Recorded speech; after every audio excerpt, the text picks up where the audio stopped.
Hello there. So, to help you with your history coursework, which is on historical interpretation, so different views of history, I thought I would go through, for the modern group, the article, Did President Kennedy Fulfill His Promises?, which is by Andrew Flint and Hannah Helliar. Now, this is one interpretation, so one view of what JFK was like as a president. Was he a great president? And useful for us, this article also focuses on, was he a great president with regards for civil rights? And this is what history, and particularly your coursework, is about, weighing up, so coming to a conclusion on different historical interpretations, so different views. We know the Civil Rights Act was passed, we know that changes happened, but was JFK one of the most important people, or wasn't he? That's the debate, how and why things actually happen. This is kind of higher level history. So this article introduces Kennedy's New Frontier policy. It's his campaign slogan. He's going to basically change America. And it's a very positive intro. And this is a good way to get to grips with the source, what the source is actually going to say. Look at the intro, look at the conclusion. The intro quotes two historians saying that Henry created a magic moment in history, Kennedy, not Henry, and Kennedy was an extraordinary man. Do you think, okay, this is going to be quite positive? And in an article that's got an overview, we can actually jump to the parts on civil rights. So, for the reforms, civil rights reforms, he actually says, the authors actually say, that Kennedy did not achieve any fundamental changes because he had a small majority, and this is of electoral college votes. Trump's got a small majority.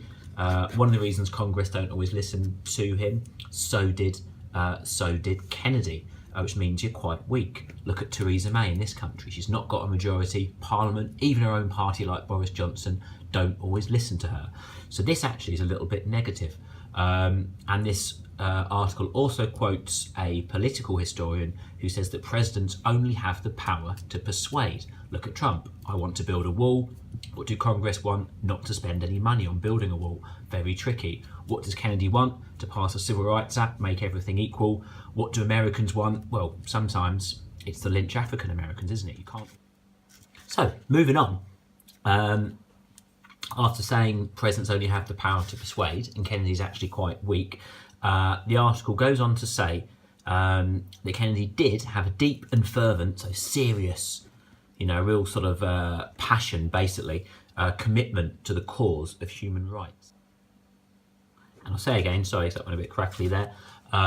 This article keeps making the point that Kennedy was a moral leader. Essentially, he didn't get everything always done as he wanted, like civil rights, but he had essentially good intentions and he made America a better place. So, turning over, he says that African Americans was at first low on Kennedy's agenda. He was a bit annoyed at the Freedom Riders. How dare these white and black protesters get in fights and cause buses to get burned? He told them to cool off.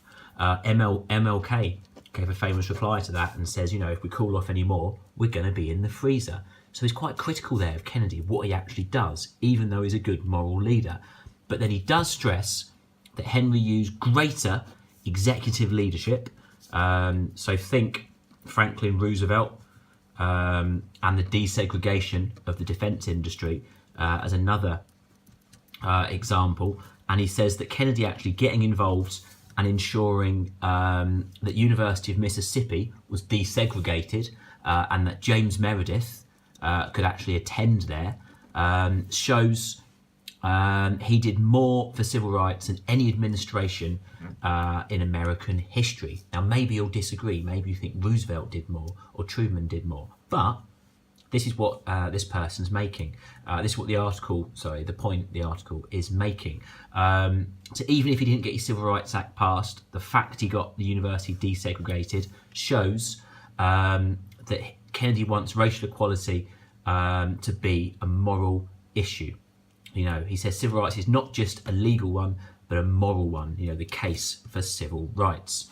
And then in the conclusion, or towards the conclusion of this article, the authors go on to say that Kennedy may be praised for paving the way for advances in civil rights, but he was up to all sorts of mischief abroad, wasn't he, like in Vietnam. So the coup basically I suppose, the revolution he set up against the president there, getting rid of him, putting in an American stooge, someone who supports America, shows that actually he's a bit dodgy. So, okay, he was more of a moral leader, so he's more moral than a dodgy leader, but he's not completely undodgy, is he? Because he's up to mischief abroad. So bear that in mind. This article's not completely one-sided, and nor really are any. They do often have conflicting views. It's that the view of this article is he's more a moral leader. And then the final bit of the, I've lost where I'm going now. And the final bit of the article, the authors go on to make the point that Kennedy's successors end up in very dark places. Johnson, ends up getting corrupt in Vietnam. Nixon ends up with Watergate. And in that way, these later leaders like Johnson are nowhere near as moral as Kennedy. Some of you may know from school that Johnson essentially lied to go to war in Vietnam. And again, the article makes the point that Kennedy's statement suggests he was moving from pragmatic, so practical, realist, Cold War warrior, so fighting against the Soviet Union, towards a moral leader. His impact was rhetorical, so his speeches, and symbolic, though no less important for that. So Kennedy is important because, if I put this down, he's a symbol, he's a moral leader if he's not always effective and he's a little bit half-hearted. And you could say that the way this article describes Kennedy and makes the case for the interpretation of Kennedy being a moral leader is often how people view Martin Luther King. You might not be effective, you might be a little bit, half-hearted, but you are a bit of a symbol to the people that follow you. So that is what this article is saying.